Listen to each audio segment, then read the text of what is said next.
Guys यो चाहिँ हो कुखुराको कर्जी मर्जी कलेजो झाते लिभर भन्छौँ लिभर झाते अनि यो चाहिँ मैले बोइल गरेर पहिला ठन्डा पानीले धोएँ त्यहाँबाट मजाले बोइल गरेर फेरि मजाले दुईपल्ट पखालेर राखेको छु।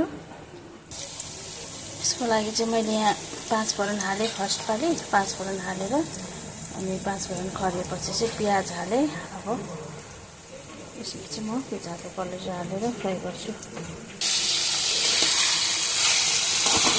त्यहाँनिर चाहिँ मैले यसमा नुन र हल्दी मात्रै हालेर अहिले फ्राई गर्दैछु। काँचो खोर्सानी हालेँ काटेर अनि टमाटर हालेँ एउटा। अब यसमा एकछिनमा अदुवा लसुनको पेस्ट हाल्नुपर्छ।